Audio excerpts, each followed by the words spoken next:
Michael Burry is famous for capitalizing on the subprime mortgage crisis, making hundreds of millions of dollars for his fund and his clients.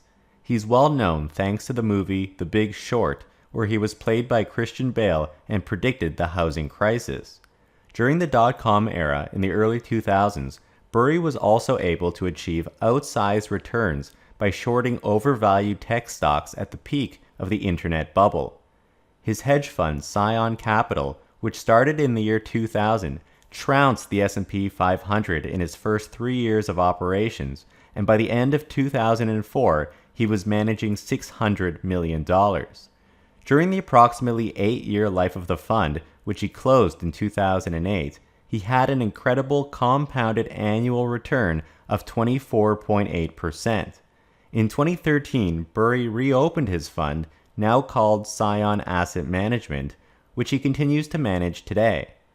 Michael Burry is said to have a strictly traditional understanding of value investing built upon learnings from famed value investors such as Benjamin Graham. However, his past performance isn't indicative of future results. At the end of 2020, Burry disclosed in a now deleted tweet that he had opened a short position against Tesla, saying to Tesla bulls to enjoy it while it lasts, alluding to Tesla's massive run-up in 2020. While it appears that Burry is no longer shorting the company directly, in early 2021 he bought a huge number of put options betting that Tesla stock would get crushed. And before I continue, stop using Yahoo Finance, stop using Google Finance, and have a look at our website, themarketisopen.com, where we have instant stock quotes and financial data going back 10 years, and it's all freely available.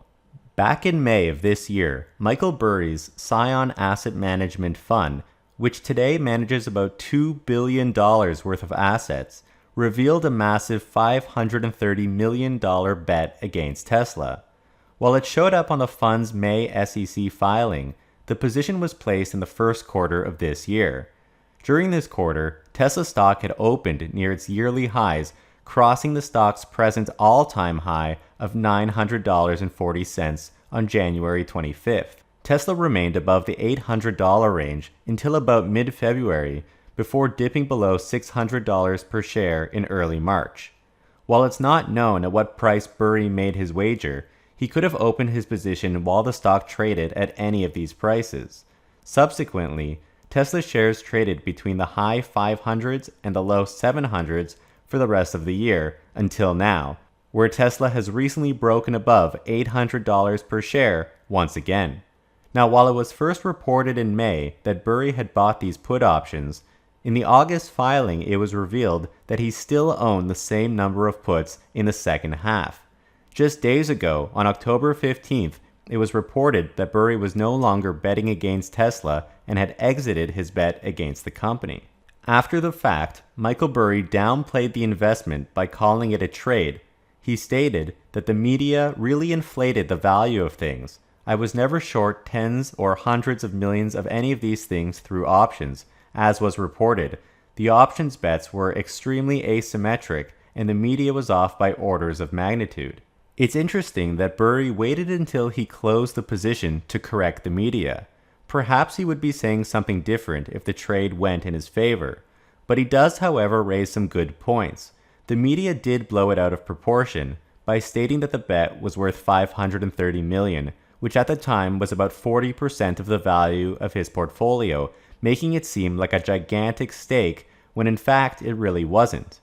Burry was shorting Tesla purely through options, which in itself is a very asymmetric investment derivative, meaning in this case that he had fairly limited downside but high upside potential if the underlying stock, Tesla in this case, made a huge downward move. Put options are a way to gain leverage by risking very little capital in the process. Burry's Scion Asset Management Fund purchased 800,100 Tesla put options, which was essentially the equivalent of owning $530 million worth of stock, or at least the ability to capitalize on the downside of that value of money. When a put option is purchased, it comes with a set strike price, which can be viewed as the right to sell the stock at that price. So for example, if the Tesla puts had an $800 strike price, but the shares were currently at $600, then you could sell them at $800 and effectively buy them back instantly at $600, making a $200 per share profit. Now, the options aren't free. There's a relatively small premium that investors need to pay, which is basically the value of the option as shown in this chart, including a time premium. When you buy an option, it comes with an expiration date. If this date is far into the future, the option is more valuable since stocks have a higher probability of making larger moves when given more time. The price of an option also depends on the risk-free interest rate as well as the underlying volatility of the stock. Combining these together with the strike price and the price of the stock, and one can come up with a price for the option, which let's say is $10 per share in this example. So if, in this case of a put option, if the stock skyrockets, the most you can lose is $10 per share, which is quite a low price to pay relative to the $800 share price of Tesla stock in this example. And this is what Burry means by asymmetric.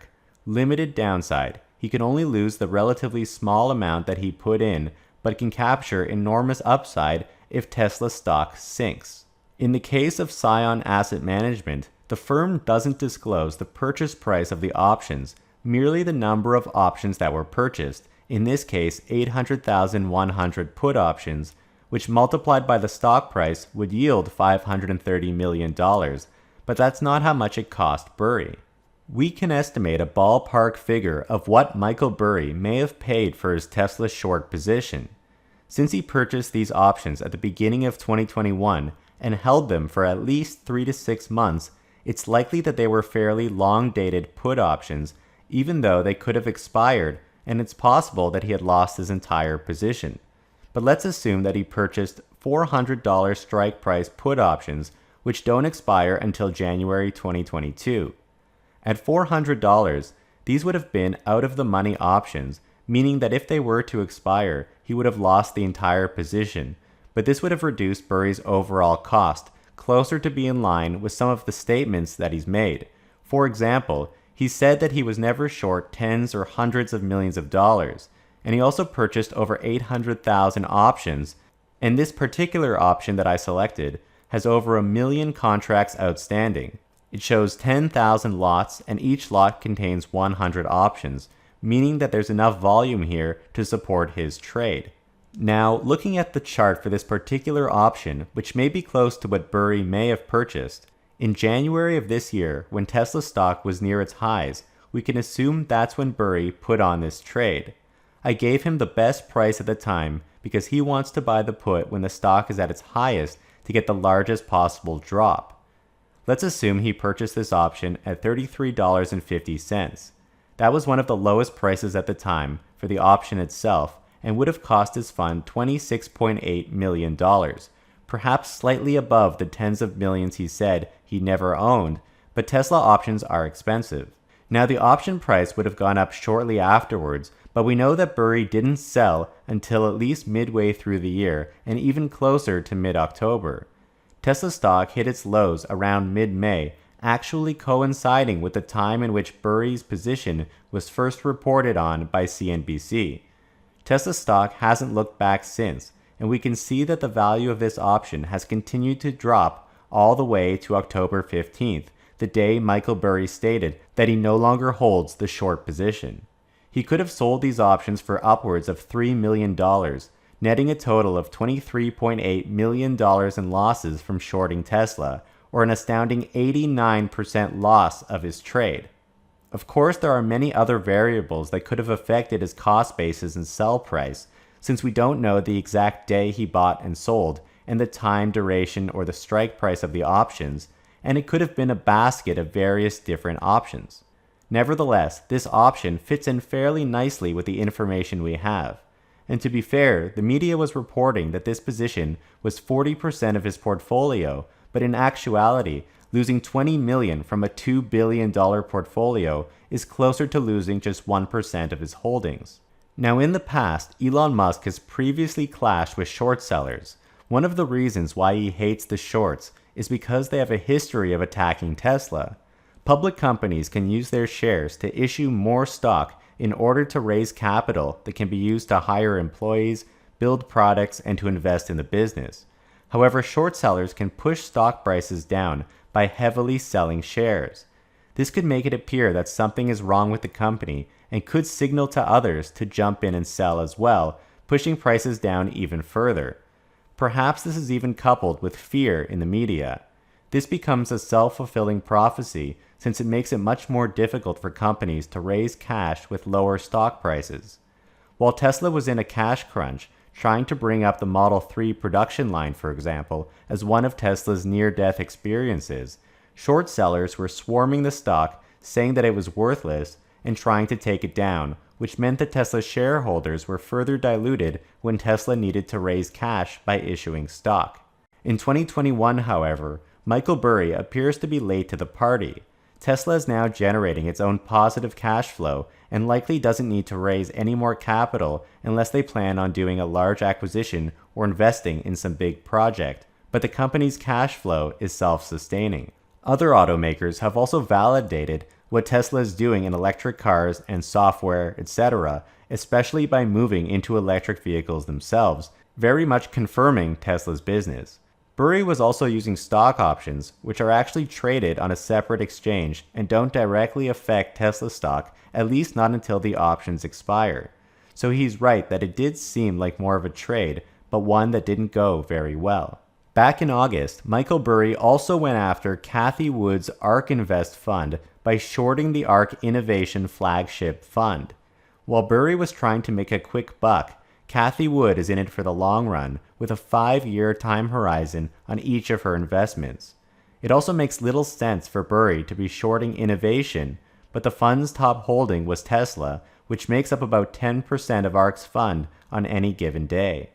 At the time, Cathie Wood stated, "To his credit, Michael Burry made a great call based on fundamentals and recognized the calamity brewing in the housing and mortgage market. I do not believe that he understands the fundamentals that are creating explosive growth and investment opportunities in the innovation space."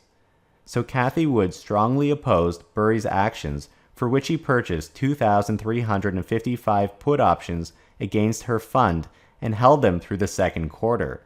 Of course, if ARK's fund were to drop, it could take down Tesla shares as well, since the ETF would have to sell shares in order to provide liquidity for outflows. But as Cathie Wood says, Burry doesn't seem to understand the innovation space. According to CNBC, fundamentally, Burry believes that Tesla relies on regulatory credits to generate profit, which is an impediment to the company's long-term prospects. Unfortunately for Burry, emissions credits are more of a red herring for Tesla bears. Back just 2 years ago when Tesla was unprofitable, bears believed that all of Tesla's efforts were for nothing, and they demanded to see a profit. A few quarters later, Tesla became profitable, but with on the order of $400 million in regulatory credits each quarter, it appeared that all the profit was coming from these short-lived deals. However, Tesla's cash flow and net income have grown into the multiple billions, even though regulatory credits have remained flat. This is also free money for Tesla that stems from their business operations, with competitors effectively funding Tesla's next wave of innovation that could eventually lead to their own demise. Tesla has plans to ramp up vehicle and energy product production over the coming quarters, which will drive cash flow and profits even higher, something that longtime Tesla bulls and investors have been expecting as they've witnessed the company's plans for growth pan out over the years, especially with the first deliveries coming from Tesla's new gigafactories in Germany and Texas expected as early as this year. Michael Burry has been betting against arguably one of the most forward-thinking and innovative companies on the planet, which is viewed by many as a bet against humanity. After coming late to the short seller party and going against Tesla just as they are on the cusp of reaching highly efficient global scale across 4 major gigafactories worldwide, shows a deep lack of understanding in the innovation space, as pointed out by Cathie Wood. So it's no wonder that Michael Burry's big Tesla short to make a quick buck ended up as a major loss instead. So how much money do you believe that Michael Burry lost with this trade? And let me know in the comments if you think it makes sense to short a company based on high valuation metrics, even if they're innovating for the decade to come. Please hit the like button and subscribe. We would really appreciate that. And a huge shout out to all of our patrons that help to support our channel. Your support helps us to continue to make great content. Thank you guys so much for watching.